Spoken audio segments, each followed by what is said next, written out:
Buenos días, mi nombre es Jesús Lima. Hoy les voy a hablar sobre semiología del miembro superior. Espero que sea de su provecho este seminario. Para iniciar, quiero dar un recuento breve sobre las diferentes articulaciones del miembro superior. Encontramos la articulación radiocarpiana, que está integrada por el radio y los huesos del carpo. Existe además articulaciones adicionales entre las filas proximales y distales de los huesos del carpo. Hay un disco articular que separa la ulna del carpo.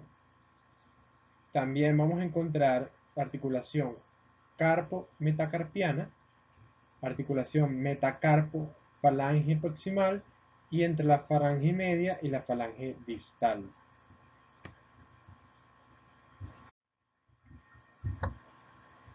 En las articulaciones del antebrazo, entre el radio y la ulna, permiten la supinación y pronación del antebrazo. En la articulación del codo como tal, estos tres huesos comparten una misma cavidad sinovial, tanto en la superficie humeral, la radial y la ulnar comparten una misma cavidad sinovial. La articulación glenohumeral está conformada por la cabeza del húmero y la cavidad glenoidea. El acromion, la apófisis coracoides y el ligamento que se extiende entre ellos forman un arco que rodea y protege la articulación.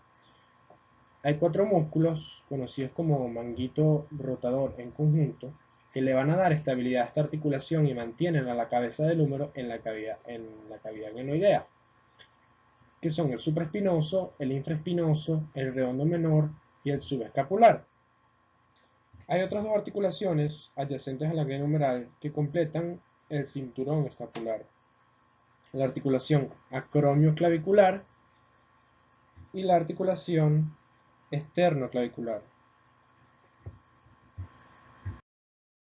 En cuanto al interrogatorio, es importante, cuando un paciente presenta síntomas articulares, aclarar las características de estos síntomas. Si hay rigidez, si hay limitación del movimiento, si hay alteraciones en la forma o el contorno de la articulación, enrojecimiento, el dolor es constante o con algún movimiento en particular, la afectación es unilateral o es bilateral, hay interferencia con las actividades de la vida diaria o no, hay un bloqueo articular o la articulación cede como tal, puede haber elementos asociados en algún momento del día, alguna actividad que desencadene el dolor, movimientos específicos, alguna lesión particular o actividad que sea agotadora.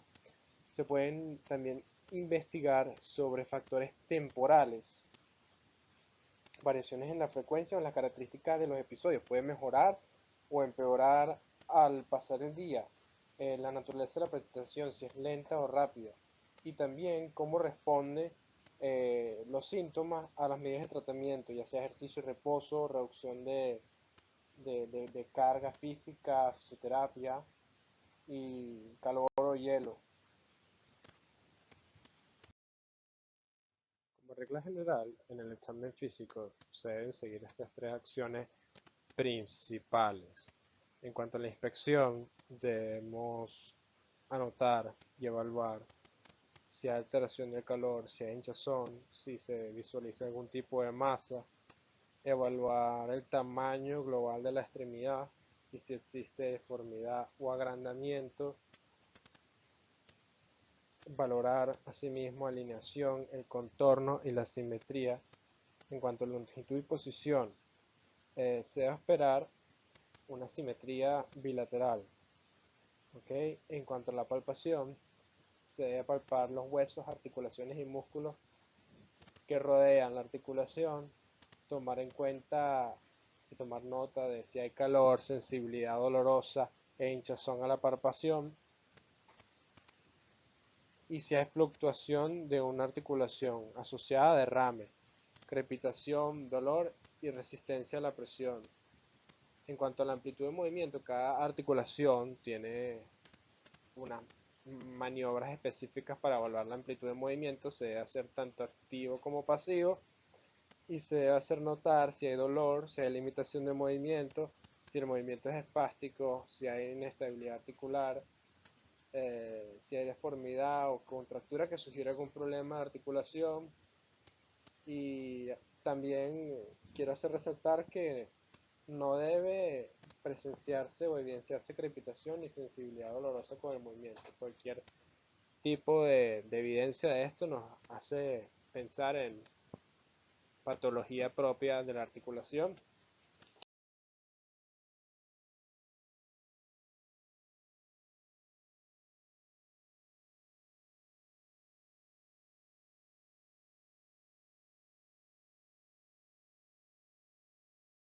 Al evaluar la amplitud de movimiento, se debe aprovechar para evaluar la fuerza muscular.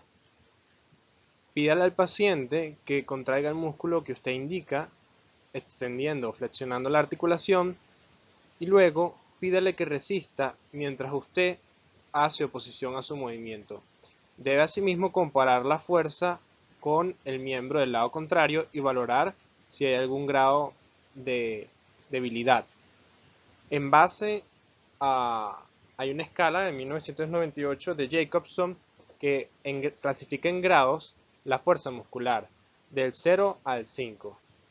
El 0 sin evidencia de movimientos, el 1 un movimiento residual o fasciculaciones, el 2 la amplitud de movimientos compleja pero no contra la gravedad.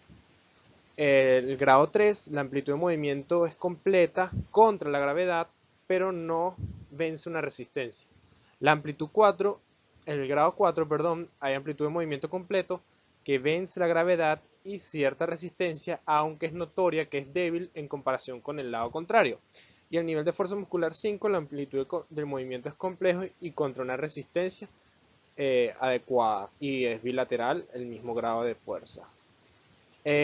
Cuando evaluamos la amplitud de movimiento de una articulación, podemos medir el grado de la articulación y compararlo con los valores esperados.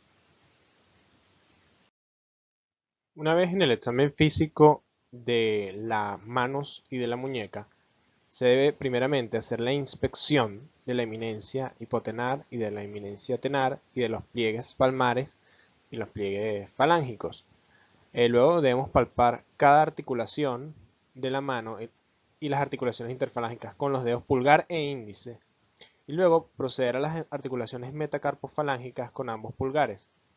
Debemos efectuar una palpación de la muñeca y del surco radiocarpiano con ambos pulgares sobre la superficie dorsal, ¿okay? Como se ve en esta imagen, y los demás dedos sobre la cara palmar de la muñeca. Las superficies articulares deben ser lisas, no presentar nódulos, ni hinchazón, ni sensibilidad dolorosa. Para evaluar la amplitud de movimiento de la mano y de la muñeca, se deben realizar los siguientes movimientos. Primero, para evaluar la cohesión metacarpofalángica, debemos flexionar los dedos a nivel estirados, como se ve en la imagen A, y se debe esperar un ángulo de 90 grados. Luego se pide al paciente que los extienda y se debe esperar una hiperextensión de hasta 30 grados. En la figura B debemos indicar al paciente que se toque la yema de cada uno de los dedos y finalmente la base del meñique con el pulgar. ¿Okay? Así evaluamos la movilidad de la articulación. Luego, seguidamente, pedimos al paciente que cierre el puño y evaluamos la fuerza del paciente y la movilidad de las articulaciones, seguido de pedirle al paciente que abra la mano, que separe los dedos y que los vuelva a juntar para evaluar la movilidad y la fuerza muscular. En la figura E vamos a evaluar la articulación de la muñeca. Pedimos la flexión de la muñeca y cabe esperar un ángulo de hasta 90 grados y luego la extensión de hasta 70 grados. Finalmente, con la mano colocada en pronación podemos evaluar el rango de movimiento en el sentido cubital y el radial. Se pide al paciente que los desplace en estos sentidos, el cubital de hasta 55 grados y el radial de hasta de 20 grados. Se debe, en la articulación del codo, hacer primeramente la inspección y evaluar el contorno de la articulación, que no haya ninguna deformidad, ningún hinchazón, y luego proceder a la palpación, tanto en flexión como en extensión de la articulación, en busca de cualquier nódulo que podría ser indicativo de artritis reumatoide o algún tofo gotoso. Se debe observar cualquier desvío del ángulo de porte entre el húmero y el radio. Un ángulo mayor a 15 grados puede ser llamado como cúbito valvo y uno menor a 5 grados como cúbito varo. Se debe luego flexionar el codo del paciente 70 grados y palpar la superficie extensora del cúbito. Esta vez hacer una palpación más profunda y minuciosa de la apófisis del olecranon, los epicóndilos medial y lateral del húmero, y palpar el surco a cada lado de la apófisis del olecranon en busca de alguna sensibilidad dolorosa, de hinchazón y engrosamiento de la membrana sinovial. Si hay alguna tumefacción blanda, un punto de sensibilidad doloroso en esta palpación que acabo de mencionar en el epicóndilo lateral o a lo largo de los surcos de la apófisis del olecranon y de los epicóndilos, y un aumento de dolor en la pronación y en la supinación del codo, debe hacer sospechar de una epicondilitis o una tendinitis. Luego se debe explorar la amplitud del movimiento del codo y se explora pidiéndole al paciente que lleve a cabo los siguientes movimientos. Con el codo totalmente extendido a 0 grados, se le pide que doble y estire el codo. Se debe esperar una flexión de hasta 160 grados y una extensión de 180 grados. Luego, con el codo flexionado en ángulo recto, se pide que gire la mano desde la posición con la palma hacia abajo hasta la palma hacia arriba, es decir, la supinación y pronación, cada una de 90 grados, que es lo ideal, lo normal. Luego, para evaluar la fuerza de los músculos del codo, pide al paciente que mantenga la flexión y la extensión mientras aplicamos una fuerza contraria. En los hombros debemos hacer la inspección del contorno y del tamaño del hombro, especialmente para descartar una luxación. Como podemos ver en la imagen inferior izquierda, en el contorno que debería ser redondeado, vemos una depresión que nos hace sospechar sobre una luxación de hombro.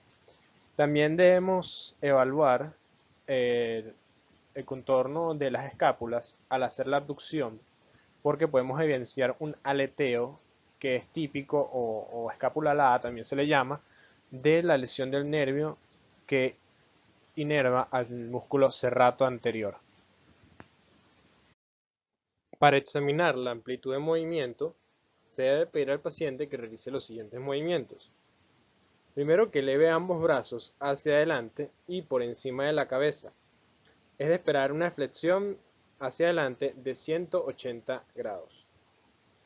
Posteriormente, se pide que extienda y estire ambos brazos hacia atrás de la espalda y se espera una hiperextensión de hasta 50 grados. Obviamente, ninguno de estos movimientos debería doler. Si hay dolor, hay que investigar la fuente de ese dolor. Luego, pedimos al paciente que eleve ambos brazos lateralmente y rectos por encima de la cabeza y se debe esperar una abducción del hombro de 180 grados. Luego debemos balancear cada brazo por delante del cuerpo en aducción y se debe esperar un ángulo de 50 grados.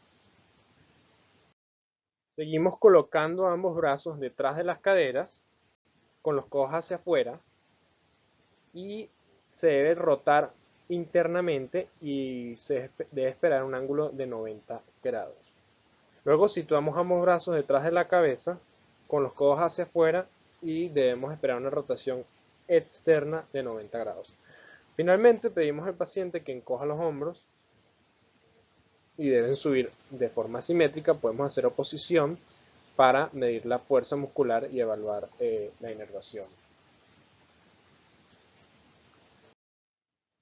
Ha finalizado el seminario. Gracias por su atención. Espero que haya sido de su provecho.